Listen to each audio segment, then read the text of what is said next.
नमस्कार दोस्तों, मैं एक बाल रोग विशेषज्ञ हूँ और आज मैं आपसे टॉपिक पे बात करने जा रहा हूँ जिसे हम लोग कहते हैं डायरिया। डायरिया मुख्यतः एक बच्चों में बहुत ही बड़ी समस्या है और यह हमें दिन प्रतिदिन देखने को मिलती है। हर किसी के घर में बच्चों को डायरिया या जिसे दस्त होना कहते हैं, यह मुख्यतः पाया जाता है। चूंकि बच्चे बाहर का खाना, घर का खाना, उल्टा सीधा खाना, जमीन से उठा के कुछ कुछ खा लेना, ये सब उनमें मुख्यतः लक्षण पाया जाता है, इसीलिए उन बच्चों में दस्त का होना स्वाभाविक होता है। लेकिन सारे दस्त डायरिया नहीं होते हैं।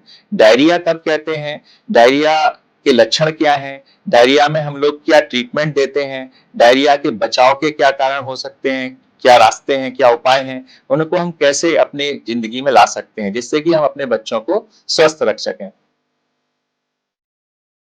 डायरिया एक बहुत ही गंभीर बीमारी है जिससे मुख्यतः पूरे विश्व में करीब जो 5 वर्ष से छोटे बच्चे हैं, इनकी मृत्यु अत्यधिक होती है। तकरीबन यदि हम डेटा की बात करें तो करीब 4.5 लाख बच्चे प्रति वर्ष डायरिया से मृत्यु को प्राप्त हो जाते हैं। और डायरिया का मुख्य कारण होता है कि उनके पेट में किसी भी प्रकार का इन्फेक्शन हो जाना या कीटाणु का चला जाना, जिससे कि उनके लैट्रिन का पतला हो जाना शुरू होता है। डायरिया हम कब कहते हैं, सामान्यतः डायरिया जो बच्चा प्रतिदिन जिस प्रकार का मोशन पास करता है या लैट्रिन करता है, उसकी सडन चेंजेज इन फ्रीक्वेंसी, उसकी जो फ्रीक्वेंसी है वो बढ़ जाए और उसकी कंसिस्टेंसी में चेंजेज आ जाए। कंसिस्टेंसी मतलब गाढ़ापन से पतलेपन की तरफ यदि कोई लैट्रिन बच्चा कर रहा है और उसमें अचानक से चेंजेज आ जाए और दिन में 3 से अधिक बार ऐसा हो, तो फिर हम उसे डायरिया कहने लगते हैं। डायरिया मुख्यतः 2 प्रकार का होता है, एक्यूट डायरिया और क्रोनिक डायरिया। तो एक्यूट डायरिया वह होता है जो आज कल 2-4 दिन से चल रहा हो, और क्रोनिक डायरिया हम लोग तब कहते हैं जो 2 हफ्ते से अधिक समय से हो। क्योंकि सारे हर बार की तरह डायरिया मुख्यतः क्रोनिक नहीं होता है, बच्चों में मुख्यतः एक्यूट डायरिया ही देखा जाता है। एक्यूट डायरिया के क्या लक्षण होते हैं कि बच्चे को अचानक से पेट में दर्द होता है या हल्का पतला लैट्रिन शुरू कर देता है, और यह संख्या दिन में 3 बार से लेके 10-15 बार या उससे अधिक भी हो सकती है।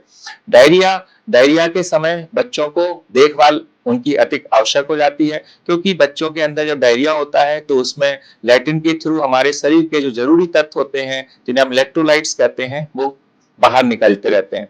तो बच्चों को और पानी की कमी होने लगती है। तो बच्चों को हाइड्रेशन मेंटेन करना और बच्चों के जो जरूरी तत्व हैं, जैसे जो नमक होता है, सोडियम, पोटेशियम, क्लोराइड, ये सारी चीजों का बैलेंस बॉडी के अंदर बनाए रखना जरूरी होता है। ऐसे में बच्चों को क्या खान पान दें, क्या नहीं दें, तो जो सबसे छोटे शिशु होते हैं उनको हमें ब्रेस्ट फीडिंग कंटिन्यू करना चाहिए। मुख्यतः लोग बोलते हैं कि ज्यादा खिलाने से, ज्यादा दूध पिलाने से या अत्यधिक पानी पिलाने से दस्त की संख्या बढ़ जाती है, लेकिन ऐसा नहीं होता है। यदि हम उसका भोजन या उसका जो भी उस टाइम का उम्र के हिसाब से भोजन होता है, यदि छोटा बच्चा है उसे माँ का दूध पीता है, यदि हम नहीं देंगे तो उसमें ताकत की कमी हो जाएगी और पानी की कमी होने लगेगी, इलेक्ट्रोलाइट्स की कमी होने लगेगी, तो बच्चा ज्यादा सीरियस हो जाता है। तो यदि बच्चे को जो उसका मुख्य भोजन है, जो उस उम्र के हिसाब से उसके सुइटेबल है, वो भोजन हमें उसे कराते रहना चाहिए। दूसरा चीज है कि डायरिया में कभी भी पानी की कमी नहीं होना देना चाहिए। तो यदि बच्चा 6 माह से बड़ा है और पानी पीता है तो उसे सादा पानी या ओआरएस का घोल हम लोग देते रहते हैं। ओआरएस का घोल छोटे पैकेट में और बड़े पैकेट में मुख्यतः बाजार में उपलब्ध होता है। चूंकि ओआरएस हमेशा WHO वेरीफाइड ओआरएस लेना चाहिए। ओआरएस एक खास मिश्रण होता है जो नमक, चीनी और पानी का घोल होता है, जो एक सही अनुपात में बनाया जाता है जिससे कि बच्चे के दस्तों में फायदा हो। इसके साथ साथ ओआरएस का जो छोटा पैकेट होता है वो बाजार में उपलब्ध है, बड़ा भी उपलब्ध है, और इसके साथ आप ओआरएस घर पे भी बना सकते हो। तो यदि कोई माता पिता बाहर से नहीं ला सकते, रात का समय है या कहीं ऐसी जगह पे है जहां ओआरएस अवेलेबल नहीं है, तो हम लोग 1 लीटर साफ पीने वाला पानी, उसमें आधी चम्मच नमक, जो चम्मच हम लोग घर में खाना खाने में यूज करते हैं, जैसे टेबल स्पून बोलते हैं, वो चम्मच ले लीजिए, आधी चम्मच नमक और 6 चम्मच शक्कर का एक बढ़िया घोल तैयार कर लीजिए। जब भी बच्चा, किसी भी उम्र का बच्चा हो, चाहे वो 1 दिन से लेके और 5 साल तक का, 10 साल तक का जो भी बच्चा है, उसकी स्वेच्छा के अनुसार जितना है वो पी पाए, आसानी से पी पाए, उतना घोल उसे हर दस्त के बाद पिलाते रहे। जो थोड़े बड़े बच्चे हैं वो नारियल का पानी, छाछ, मट्ठा इत्यादि भी और सादा पानी भी या नींबू शिकंजी इत्यादि पी सकते हैं। यह भी काफी लाभदायक होता है। दूसरा चीज, खाने में बच्चों को मुख्यतः उस टाइम हम जो जल्दी से भोजन पच जाता है ऐसे भोजन को हम लोग प्रयोग करते हैं, जैसे कि खिचड़ी है। खिचड़ी दाल चावल की खिचड़ी होती है, मूंग दाल की खिचड़ी होती है, दलिया है, ओट्स है और इसके प्रोटीन की कुछ चीजें हैं, तो पनीर है, ये सब फायदा करता है। लेकिन कई लोग कहते हैं कि सर दूध पिलाना चाहिए, नहीं पिलाना चाहिए। तो दूध यदि बच्चा सामान्यतः जितना पीता है उतना दे सकते हैं। यदि बड़ा बच्चा है जो भोजन भी करता है दूध भी पीता है, उस टाइम हम चाहे तो थोड़ा सा गाय का दूध या भैंस का दूध बंद कर सकते हैं। लेकिन ब्रेस्ट फीडिंग को हमें कंटिन्यू ही रखना है, जितना ब्रेस्ट फीडिंग हम लोग बच्चे को प्रतिदिन देते हैं। ओआरएस घोल के अलावा हम लोग जिंक का भी उपयोग करते हैं। जिंक के सिरप, जिंक के ड्रॉप और जिंक की टैबलेट्स बाजार में उपलब्ध होती हैं। तो ओआरएस का घोल और जिंक का गोली डायरिया को लिमिट करने में बहुत ही लाभदायक है। यह एक प्रकार का उपचार ही होता है। मुख्यतः डायरिया में हम लोगों को एंटीबायोटिक का उपयोग नहीं करना चाहिए, क्योंकि बच्चों में अधिकतम हम देखते हैं कि वायरल डायरिया ज्यादा होता है। जो वायरल डायरिया होता है उसमें एक वायरस का ही इन्फेक्शन होता है, तो उसमें एंटीबायोटिक का रोल नहीं होता है। तो अपने आप से स्वयं से ओवर द काउंटर कुछ ड्रग्स होती हैं जो मिल जाती हैं इजीली हमारे यहाँ पे, तो ऐसे में जाके वो दवाओं का प्रयोग बच्चों में नहीं करना चाहिए। बच्चों को घर में ओआरएस देते रहें और जिंक का गोली दे सकते हैं, जिंक का सिरप दे सकते हैं। और यदि बच्चे को लाभ नहीं मिल रहा है, यदि बच्चा सुस्त पड़ रहा है, बच्चे की आंखें सूखी हो रही हैं, जीभ सूखी हो रही है, बच्चे के आंसू नहीं आ रहे, या बच्चे की जो स्किन होती है पेट की स्किन, उसको हम ऐसे पिंच करके देखते हैं, यदि वो वापस सही रास्ते पे नहीं जा रही, स्किन ट्रिगर है उसका, वो लूज हो गया है, ऐसे नोचने पर खींचने पर वो उसी आकार में बनी रह रही है, वापस नहीं जा रही है, तो इसमें का मतलब होता है कि बच्चे में पानी की कमी हो रही है। तो ये कुछ डेंजर साइन होते हैं, तो इनका हमें मुख्यतः ध्यान रखना चाहिए। यदि किसी का बच्चा डायरिया के समय लिथार्जिक हो जाए, सुस्त पड़ा हो, एक्टिविटी कम हो और बुखार भी हो, तो ऐसे में अपने बाल रोग विशेषज्ञ से अवश्य संपर्क करना चाहिए। और दूसरा चीज, बच्चों में जो डायरिया होता है वो तुरंत बंद नहीं होता है, ना ही उनको तुरंत बंद करने वाली दवाइयों का उपयोग करना चाहिए। कुछ ऐसी दवाइयां हैं जो बाजार में उपलब्ध होती हैं और कई ऐसे दुकानों पे, दवा की दुकानों पे वो दवा दे देते हैं। हम लोग अपनी ओपीडी में कई बार देखते हैं कि जिनका उन पे गंभीर परिणाम होने का खतरा रहता है, क्योंकि हमारी बॉडी यदि किसी प्रकार का लैट्रिन को पतला करके निकाल रही है, इसका मतलब होता है कि हमारे अंदर कोई कीटाणु गया है और शरीर वो खुद से ही उसको सही करने का प्रयास कर रहा है, इसीलिए वह उस चीज को पतला करके या लैट्रिन की संख्या अधिक करके ज्यादा निकाल रहा है कि यह जो गलत चीज उसके शरीर में आ गई है वो पूरी तरह बाहर निकल जाए। तो ऐसा सही होने में 2 से 3 दिन का समय लग सकता है।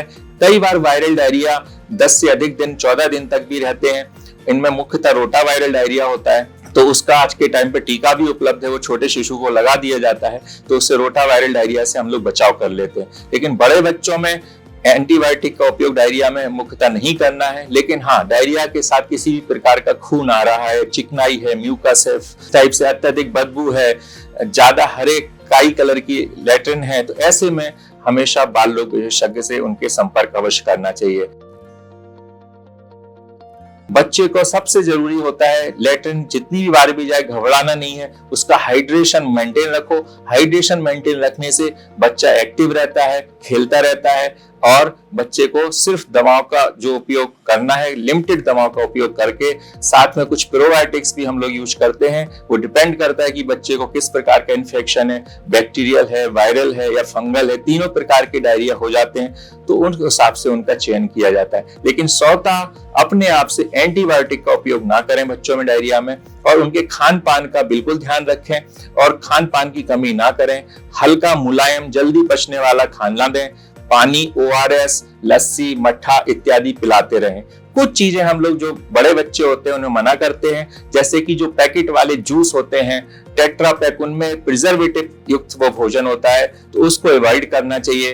कई लोग चाय ज्यादा देते हैं दस्त में, तो चाय नहीं देना चाहिए, और कई लोग मीठा देते हैं तो मीठा नहीं देना चाहिए। ये सब डायरिया को बढ़ा देते हैं। एक इंपॉर्टेंट बात और, जब बच्चा छोटा होता है, जो मुख्यतः 7 महीने से 1 साल के बीच का होता है, तब बच्चों के दांत आते हैं, तो कई लोग कहते हैं कि उसके दांत आ रहे हैं इसीलिए उसको लैट्रिन पतली हो रही है। तो चूंकि मैं आपको बताऊं कि दांत आने से बच्चे के लैट्रिन पतली होने का कोई संबंध नहीं होता है, क्योंकि जब बच्चे को दांत आते हैं तो बच्चे को दांतों में इरिटेशन, गम्स में एक हल्का सा उसको झंझनाहट या सुरसुराहट होती रहती है या उसको इरिटेशन रहता है, तो बच्चा हर चीज को मुंह में ले जाके डालता है। वो उसका खिलौना होता है, जमीन पे पड़ी हुई चीजें होती हैं, आपका हमारा हाथ होता है, बच्चे खुद के कपड़े हाथ मुंह में डालते हैं। तो ऐसे में जो जीवाणु कीटाणु उनके आसपास होते हैं वो बच्चे के मुंह में चले जाते हैं और वो थोड़ा सा उनको लैट्रिन पतली कराते रहते हैं। तो का कारण क्या होता है कि बच्चे के अंदर कोई गंदी चीज गई जिसने डायरिया कराया, ना कि दांत निकलने से डायरिया हो रहा है। तो ये चीज आपको हमेशा याद रखनी है। एक छोटे नवजात बच्चे में भी यदि बच्चा माँ का दूध पीता है और सिर्फ माँ का दूध पीता है और वो कई बार भी मोशन कर रहा है, पॉटी कर रहा है थोड़ा थोड़ा, तो उससे घबराना नहीं है। वो बच्चे को क्या होता है, जल्दी से दूध पचता है और लैट्रिन उसका बनता है। बच्चा चूंकि लैट्रिन रोक नहीं पाता तो वो रिफ्लेक्स के थ्रू निकलता रहता है, तो वो भी डायरिया नहीं होता है। डायरिया हमेशा कंसिस्टेंसी में और फ्रीक्वेंसी में चेंज हो तभी उसे हम लोग डायरिया कहते हैं।